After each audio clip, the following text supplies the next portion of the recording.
She married a millionaire, and for almost 4 years he never touched her. Not a kiss, not even a word of love, until the day she left pregnant with the child of a man who had never held her heart. What happened next, no one saw coming. Stay until the end, because the last 5 seconds will change the way you believe in second chances. If this story made your heart race, don't forget to hit that subscribe button for more real emotional stories that hit deep. Drop a comment.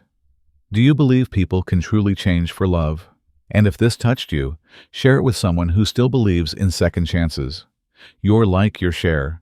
It keeps these stories alive. Brooklyn Carter had been married for almost 4 years. 4 years of silence, distance, and an invisible wall she could never climb. But what shocked everyone wasn't how long she had endured it. It was the fact that her husband, multi-millionaire real estate tycoon Chase Dalton, had never once kissed her, never hugged her, not even held her hand.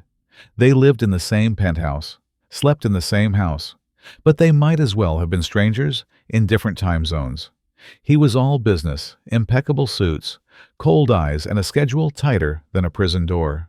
She was his wife, only by title, not by love, not by touch, and definitely not by choice. Until one quiet Friday night, she left a single sheet of paper on his desk, a divorce filing, signed, sealed, ready. That's when it all started. Rewind 4 years ago. Brooklyn wasn't born into wealth. She was a former executive assistant, smart and grounded, with a heart too loyal for her own good. Her father's business was drowning in debt. And Chase, he needed a wife, not for love, for a merger.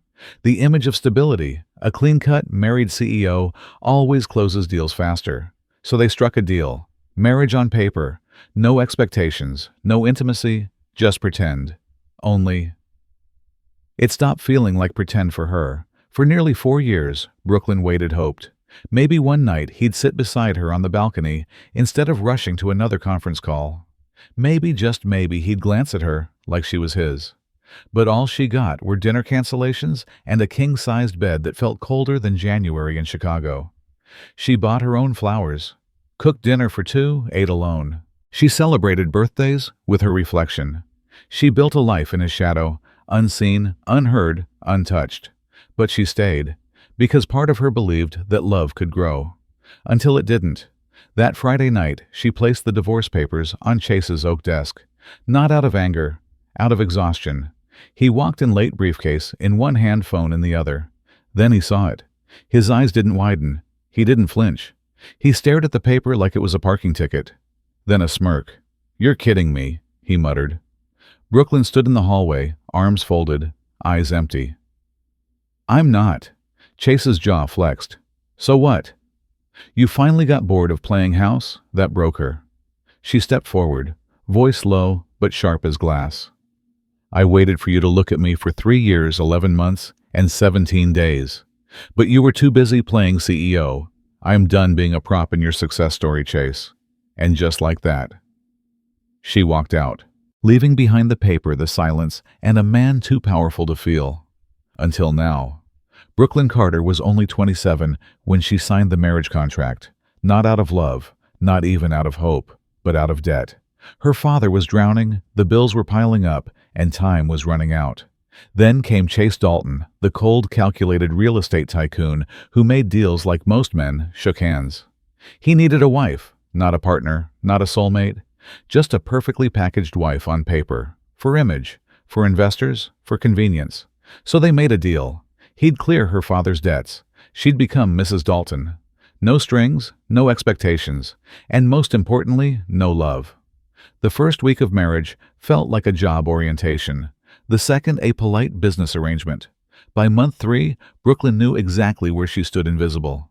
He never touched her, not once. No brush of the hand, no warm goodnight, no eye contact that lingered longer than necessary. They didn't sleep in the same bed. They didn't share meals. She didn't even have his phone number saved under a name, just Chase Dalton, CEO. But she stayed. Because maybe, just maybe, he'd change. Maybe one day he'd come home with Chinese takeout and say, "I thought of you today." Maybe he'd remember her birthday, ask how her job was going, offer to go for a walk. Maybe he'd stop treating her like wallpaper, She tried.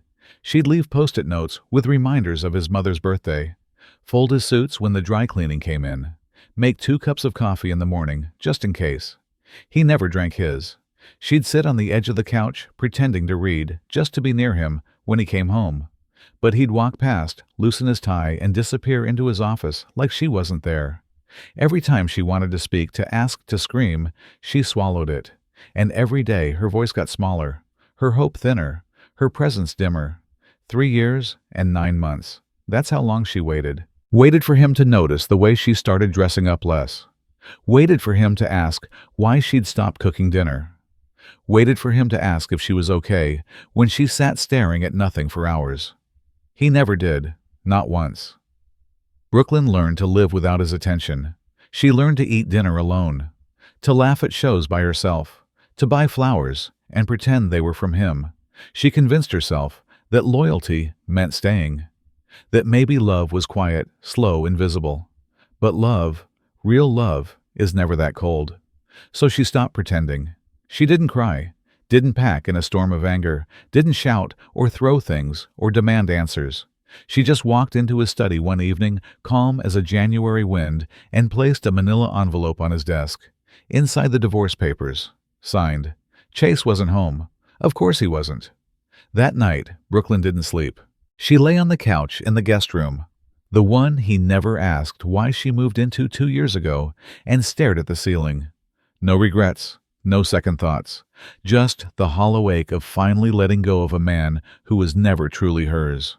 The next morning, she walked out the door with nothing but her purse and a suitcase. She didn't slam the door, didn't look back, because she already knew he wouldn't chase her, not yet. The sun had already set when Chase Dalton finally walked through the door of his luxury penthouse. His tie was loose, briefcase in hand, another deal closed, another boardroom conquered. The city lights blinked behind him, but the apartment was quiet, too quiet. No sound of heels on marble, no scent of vanilla from her candles, no soft hum of jazz she used to play while reading on the couch. He tossed his keys on the counter, loosened his collar, and headed toward his study. Then he saw it, a manila envelope, clean, plain. But it stopped him cold. He stared at it for a full 5 seconds before walking over. His name was on the front, not handwritten, but typed, businesslike, formal, almost surgical. Chase opened it, slowly, mechanically. Inside were divorce papers, signed, dated. Brooklyn was gone. For the first time in years, his body forgot how to move. His hand stayed frozen on the envelope. His mouth opened, but nothing came out. This wasn't a negotiation. This wasn't a game. This was real. His breath caught in his throat, but instead of reacting, he scoffed, dry, empty. "You're kidding me," he muttered to the empty room. The words felt hollow. That's when he heard her voice from behind. She hadn't left yet. "No," she said simply. "I'm not."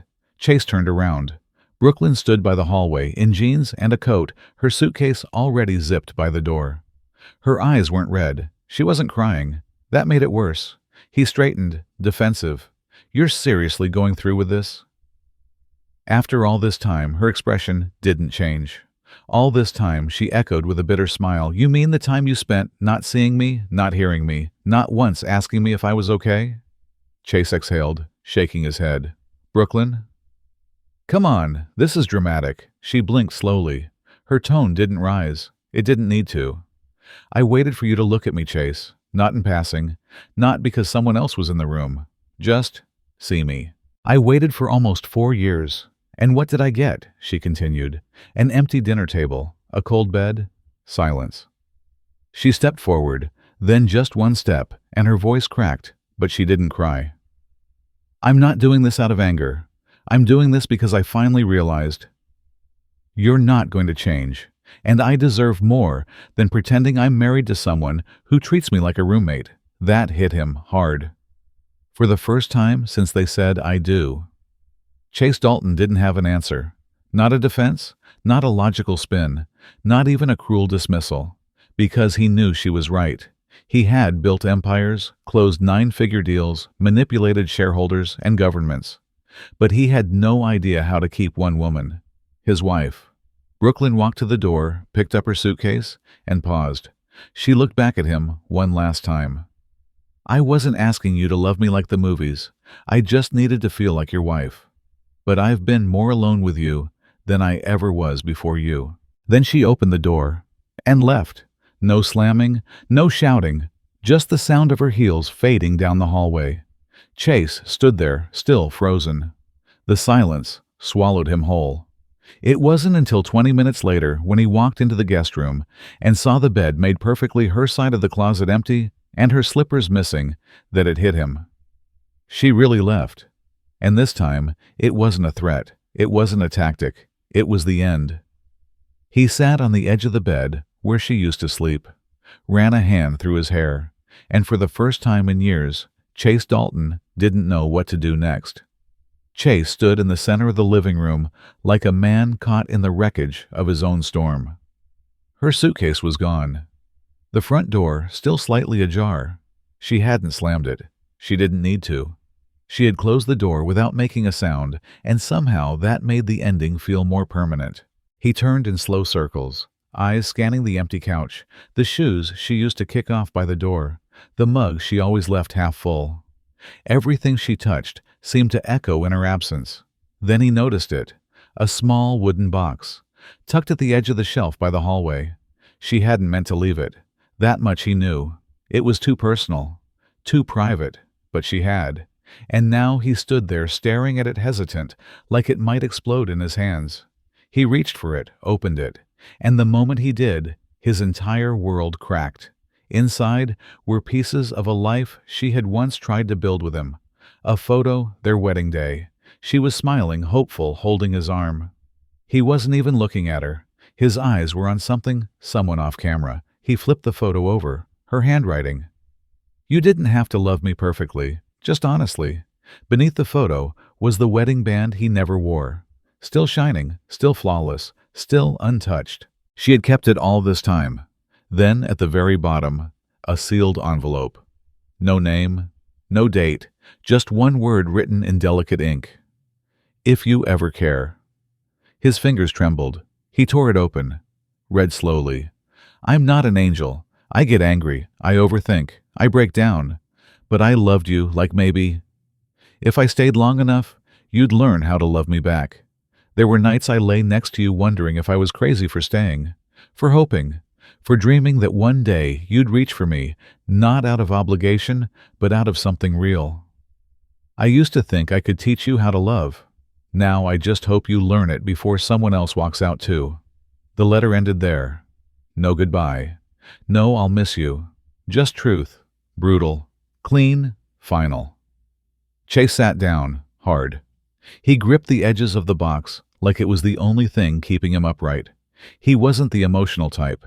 Didn't cry. Didn't beg. Didn't chase. But right now his entire chest ached. Because for the first time in years, he actually felt something. Not power. Not pride. Not success. Loss. And with it came something he didn't expect. Jealousy. Not of another man, but of the version of Brooklyn who might one day give her heart to someone else, and that man would notice. He'd hold her hand, laugh at her jokes, kiss her forehead just because. And Chase would have to live knowing he had her first, but never really had her at all. He stood up. Didn't think. Didn't plan. Just moved, grabbed his coat, keys, phone. Didn't care about the meeting he had in 30 minutes. Didn't care about the investor flying in from Boston. He had to find her. He drove with no direction. Just instinct. Stopped by her favorite cafe. Nothing. The bookstore where she used to browse while he worked late closed. He called her phone, straight to voicemail. Texted, no response. Then he remembered the place by the lake, the one she loved. She used to talk about it on the rare nights they actually shared air. Said it made her feel small, in the best way. He sped across town, heart pounding, thoughts racing. He didn't know what he'd say if he saw her. He just knew one thing. He had to try, because the truth was finally louder than his fear. He had never touched her, not because he didn't feel anything, but because he felt too much and didn't know how to handle it. He had kept his walls up, thinking that made him strong. But Brooklyn. She had been the brave one all along. And now, as he pulled up by the lake and scanned the parking lot, breath held. He realized bravery isn't staying. Sometimes bravery is walking away and meaning it. Chase Dalton drove like a man chasing something he didn't know how to name. After hours of searching coffee shops, bookstores, even the lake, he ended up at the last place he thought she might go, her old apartment. A modest two-bedroom walk-up in a quiet neighborhood. Nothing like the sleek, glass-walled penthouse they once shared. But it was hers. He parked crooked by the curb, didn't bother locking his car. His pulse beat heavy in his ears as he climbed the stairs, two at a time. Somewhere between fear and fury, he stopped in front of door 3B. His hand hovered. Then he heard it, a man's voice, muffled, deep, familiar in that unbearable kind of way.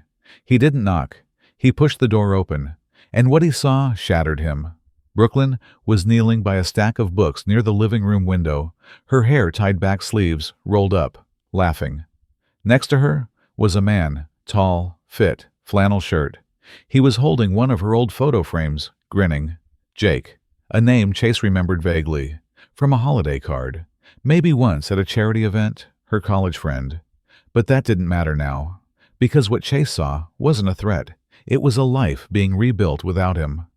Brooklyn looked up and froze. Her smile dropped the second she saw Chase in the doorway. Jake followed her gaze and stood, instinctively stepping a little closer to her. "What are you doing here?" she asked quietly. Chase ignored the question. His eyes locked on Jake. "Seriously?" His voice was sharp, accusatory. "It's only been a week and you're already moving on." Jake raised an eyebrow, but said nothing. Brooklyn stood, crossing her arms. Her voice was low and steady. "Jake's helping me organize my books." "That's all." Chase scoffed. Took a step inside. "Right, just books. Just laughs. Just conveniently timed support from a guy who's clearly waiting for me to screw up." Jake opened his mouth to speak, but Brooklyn stopped him with a glance. She turned to Chase. "You don't get to question who's here now." Her tone was sharper than he'd ever heard it. "You lost that right when you made me feel invisible in my own home for 4 years. Chase clenched his fists. His voice cracked under the weight of what he wasn't ready to face. "So what? He's replacing me?" Brooklyn's expression hardened. "No one is replacing you, Chase." She walked closer, her words slicing with painful calm. "Because you were never really there to begin with." The room fell silent. Jake shifted awkwardly, but didn't move. Chase swallowed hard. For once, no clever comeback, no sarcasm, just the cold realization that this wasn't a scene he could control. This wasn't a boardroom. It was her life, and she was taking it back. Brooklyn's eyes softened, but her voice didn't. "I waited years for you to show up. Emotionally, physically, spiritually. I begged you in silence, Chase. I begged you with every dinner you didn't come home for. Every night I laid next to you while you faced the wall. And now you walk in here furious that someone's helping me carry a few books. After you couldn't even carry a conversation." Jake looked away, giving them space. Chase's shoulders dropped. For the first time, he didn't feel like the powerful, untouchable Chase Dalton. He felt like a man who had wasted something irreplaceable. He took a breath. "Brooklyn," he said quietly. "I read the letter." She looked away. The kind of look that said, "It's too late." But he kept going. The wedding band, the photos, that line about teaching me how to love. "You did teach me. You did. I was just too blind to see it. But I'm not blind anymore." Brooklyn's expression flickered. Pain, anger, then exhaustion. "You always know the right words, Chase. But love isn't words. It's showing up. It's being present." She walked to the door and opened it. "And right now I need space to figure out who I am without being invisible to someone I love." He stood there, a beat too long. Jake stepped forward, respectful but firm. "Maybe it's time to let her breathe." Chase looked at him. No threat in his eyes, no bravado. Just the kind of presence Brooklyn had been begging for 4 years. And suddenly, Chase understood something devastating. It wasn't about being replaced. It was about being forgotten. He nodded once, turned, and walked out the door. Chase Dalton sat in the middle of a boardroom filled with billion-dollar men, but all he could hear was the silence Brooklyn had left behind. The presentation was halfway through. Numbers, projections, future expansions. His assistant was nudging him under the table. He hadn't said a word. His mind wasn't here. Not with the graphs. Not with the forecasts. It was still at that doorway, where she looked him in the eyes and asked for space. And this time, he wasn't going to run from the truth. He stood up, in the middle of a live pitch. "Excuse me, gentlemen. I have somewhere more important to be." A few jaws dropped. Chase didn't care. He walked out of the room, loosened his tie, and for the first time in years, dropped the title of CEO like it was a dead weight. Because none of it mattered if he couldn't fix what he broke. 20 minutes later, he was at the county courthouse, alone, jacket in hand, breath ragged. He walked straight to the clerk's desk. "I need to pause the divorce proceedings. Case number 32-8874. Chase and Brooklyn Dalton." The woman raised a brow. "Sir, unless both parties. Just give me a delay, a week, a day, something, please." He wasn't demanding. He was desperate. And that desperation, it came from somewhere real now. That night, Chase didn't go back to his penthouse. He went to a 24-hour bookstore downtown, bought a leather-bound journal. Thick pages, clean, blank. He spent the entire night filling it out, every page. At the top of page 1, he wrote things I never did with you but should have. Page 2, held your hand in public. Page 3, watched your favorite movie without checking emails. Page 4, asked how your day was and actually listened. He didn't stop until dawn. There were 127 pages, some big, some small, all of them real. The next morning, Brooklyn received a package. No flowers, no ring. Just the journal wrapped in brown paper, tied with a string. No card, just one line written on the first page. "If you let me, I want to start at number 1. She didn't cry. She didn't smile. She just held the journal for a long time. Because this time, he wasn't trying to impress her. He was showing her the one thing she'd begged for all along, presence. But she didn't respond. Not yet. She needed time. And Chase. He finally understood that love isn't a rescue mission. It's not about grand gestures or speeches at the 11th hour. It's about showing up when no one's looking. It's about becoming someone worth choosing not just once, but every day after. So he started changing. He moved out of the penthouse, bought a small place near the community garden Brooklyn used to volunteer at. He volunteered too. He started therapy. He cut his office hours in half, let his managers lead. He listened more. His employees noticed.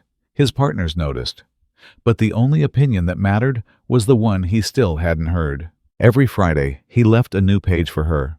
Not another journal, just a note, taped to her door, slipped into the bookstore she liked, left on her church pew. Or 43, dance with you in the kitchen.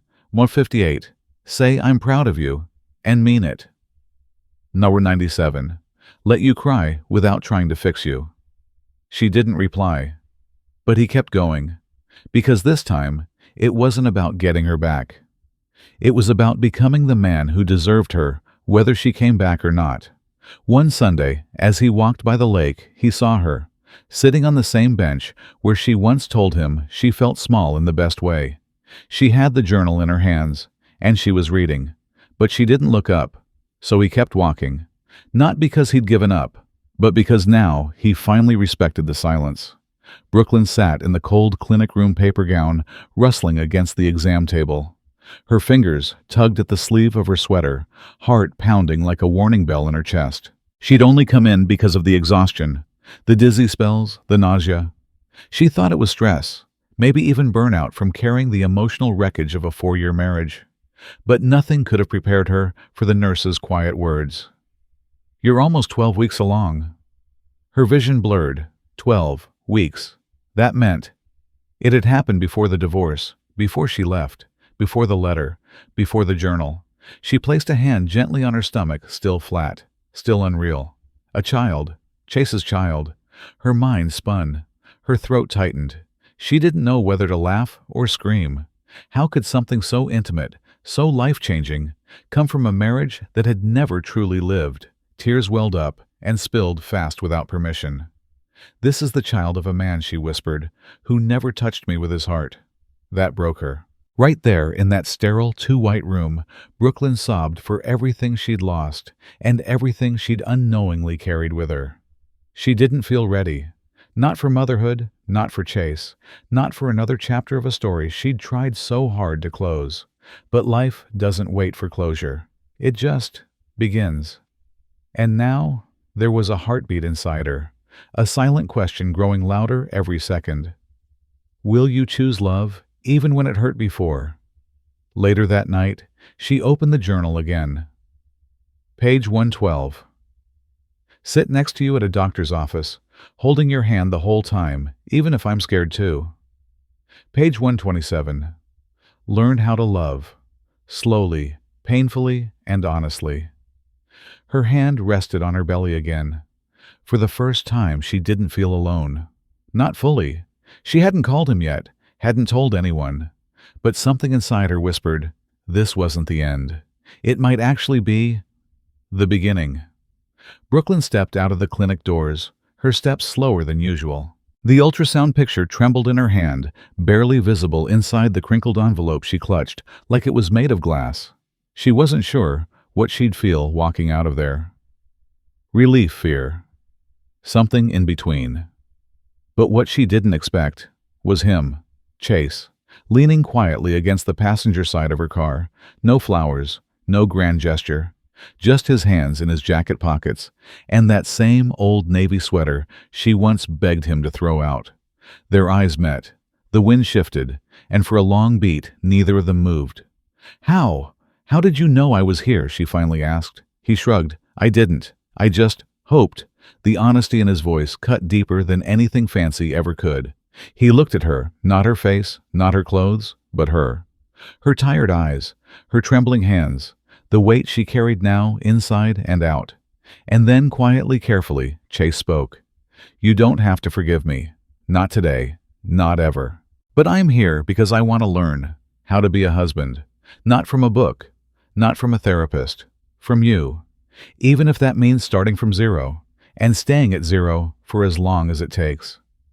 Brooklyn's fingers tightened around the envelope. Her body tensed from the tug-of-war inside her. This man who once couldn't say a kind word at dinner. This man who made her feel more alone in a shared bed than she ever did in a studio apartment. He was now standing in front of her, raw, no shield, no excuses, asking not to be loved, but to learn how to love. And for the first time, in 4 years, he wasn't trying to fix her. He was simply showing up. She stepped closer. Just one step, that's all. Then another. And finally she extended her hand, not with a smile, not with a promise, but with a choice. Chase didn't rush forward. He didn't grab it. Instead, he slowly, reverently placed his hand beneath hers, not holding it, just supporting it like someone holding a fragile truth for the first time. No words, but everything was said in that one small moment. A quiet agreement. To rebuild, to relearn, to not rush healing, but walk through it together. A breeze passed. Somewhere nearby, a car honked. Life continued. But for Chase and Brooklyn, something sacred had just begun. It wasn't a reunion. It wasn't fireworks.